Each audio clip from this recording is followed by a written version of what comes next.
Осторожно. Эта техника меняет сценарий жизни слишком быстро. Сценарий жизни не переписывается мыслями. Он меняется в тот момент, когда сдвигается состояние, из которого ты смотришь на мир. Большинство людей годами живут в одном и том же режиме. Те же реакции, те же решения, то же внутреннее напряжение. А потом удивляются, почему события повторяются. Я покажу простое действие, после которого этот сдвиг становится ощутимым. Сразу, не со временем, не потом, а прямо в ощущениях. Это секретная точка. Ее называют по-разному. Точка сборки, точка до выбора. Когда человек не осознает ее, реальность искажается хаотично. Когда он знает, где она находится и как в нее входить, сдвиг начинает происходить в нужную сторону. Если ты готов это увидеть, давай начнем. И здесь важно прояснить еще один момент. Принято считать, что жизнь меняют мысли или убеждения. Люди годами отслеживают их, переписывают, заменяют негативные на позитивные и ждут, что сценарий изменится.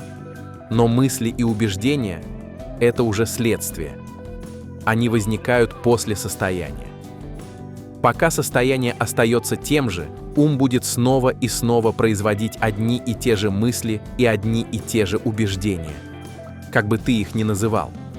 Поэтому бесконечная ловля мыслей и перепрошивка убеждений – это игра ума с самим собой. Сценарий держится не там, он держится глубже, в точке, из которой все это возникает. Именно в эту секретную точку мы и возвращаемся. Принято считать, что мысли материальны, и в каком-то смысле это так, потому что мысль действительно влияет на то, как человек действует, что он замечает и какие решения принимает. Но проблема в том, что мысль появляется не первой. Сначала человек оказывается в определенном состоянии, и уже из этого состояния рождаются его мысли, желания и намерения.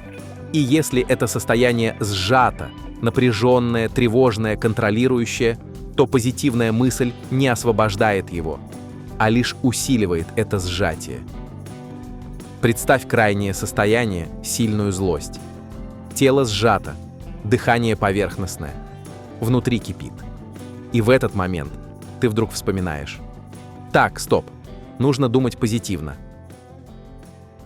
И вот ты злишься и одновременно пытаешься быть позитивным. В итоге злость никуда не девается, а к ней просто добавляется еще и напряжение от того, что ты делаешь что-то не так. Мы взяли крайний пример – сильную злость. Но такие состояния возникают не так уж часто. Гораздо важнее другое. В большинстве случаев человек уверен, что он спокоен, что с ним все нормально, что он в ресурсе. И именно здесь начинается главная ошибка, потому что чаще всего люди не видят своего реального состояния. Они путают спокойствие с подавлением, равновесие с привычкой терпеть, нейтральность с выключенностью.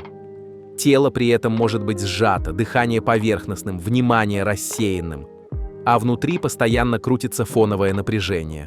Но ум говорит: «Все нормально, я же не злюсь, значит, я спокоен». И вот из этого незамеченного состояния человек формирует намерения, строит планы, пытается мыслить позитивно и снова получает тот же результат. Не потому, что он делает что-то неправильно, а потому, что он работает вслепую, не видя точки, из которой все начинается. Именно поэтому так важно научиться замечать состояние до мысли, до оценки, до выбора. И дальше мы как раз к этому и подойдем. Сейчас будет простая техника. Она не требует подготовки. Ее можно сделать где угодно. Остановись на несколько секунд. Не обязательно физически. Просто перестань что-то менять. Первое. Обрати внимание на тело. Не анализируй его. Просто почувствуй вес, контакт стоп с опорой, плечи, дыхание.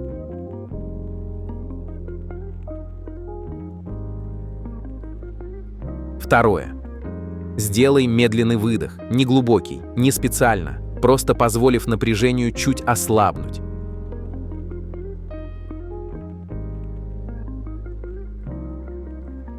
Третье. Теперь посмотри перед собой. Не на предметы, не на детали. а в пространство между ними, как будто ты смотришь чуть дальше того, на чем обычно фиксируется взгляд. Ничего не представляй, ничего не удерживай, просто смотри. И в этот момент заметь, что происходит с ощущением реальности. Она остается той же, но появляется легкий сдвиг.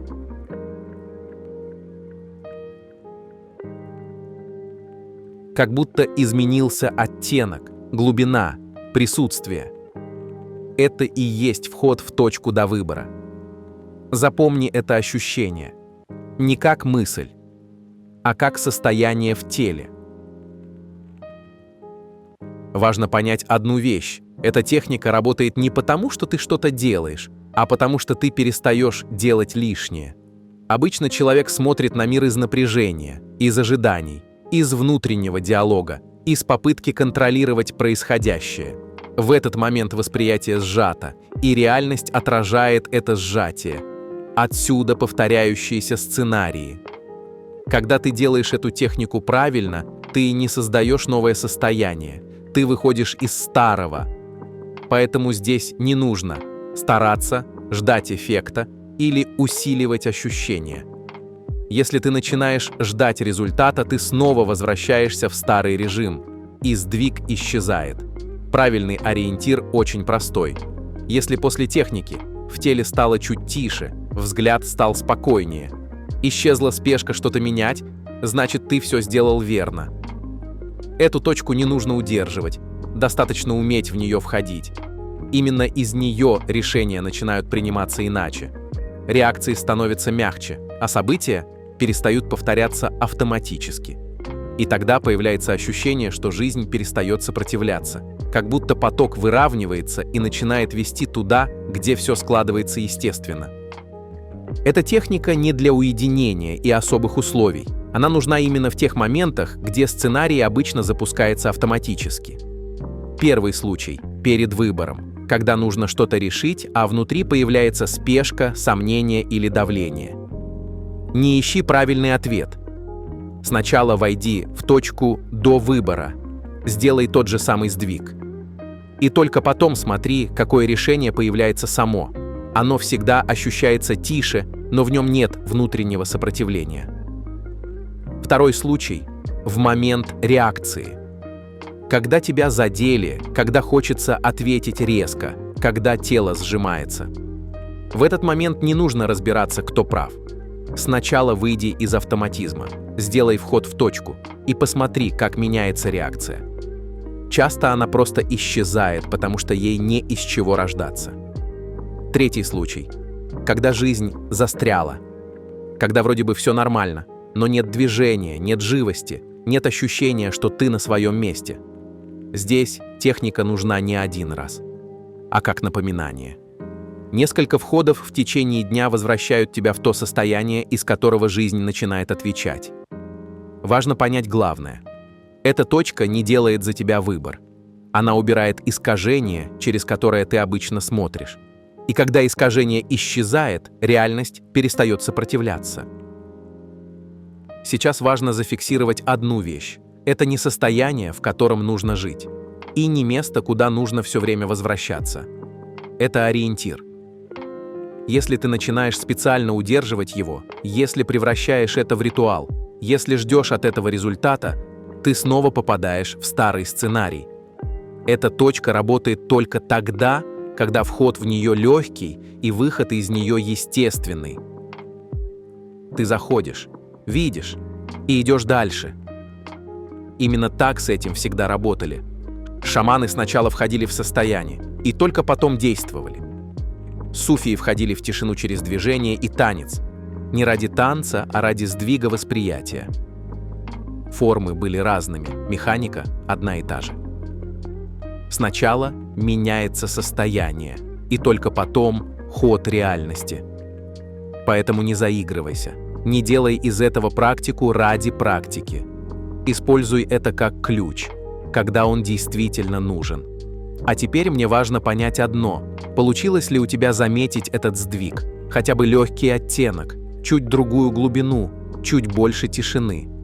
Напиши в комментариях, что ты почувствовал и в какой момент это произошло. И если ты понял, о какой точке идет речь, Ты уже знаешь, куда возвращаться. Мы привыкли жить внутри мыслей, планировать, анализировать, оценивать, сравнивать, и в какой-то момент начинаем считать, что это и есть мы. Но мысль не источник, она лишь отражение. Книга «Путь сознания. Выход за мысль» не о том, как думать правильнее, и не о том, как улучшить себя. Она о том, как выйти за пределы привычного мышления и впервые по-настоящему соприкоснуться с тем, что осознает. Эта книга родилась не из теории и не из пересказа чужих учений. Она выросла из прямого опыта наблюдения, тишины, внимания и постепенного распознавания того, что остается, когда мысль отпускается. Здесь нет мотивации, нет обещаний быстрых изменений и нет попытки убедить. Есть путь. Спокойный, честный. Иногда непростой, потому что он ведет не к образам, а к реальности. «Путь сознания» — это книга не для ума, а для распознавания. Она не требует веры, не требует согласия и не требует отказа от привычной жизни. Наоборот, она возвращает к жизни, которая проживается прямо сейчас, а не в мыслях о прошлом или будущем. По мере чтения может происходить странное. Мысли начинают замедляться, внимание становится шире, появляется ощущение тишины не как пустоты, а как живого присутствия. Не потому что книга что-то делает, а потому что она указывает туда, где ты всегда был. В этой книге нет линейного сюжета.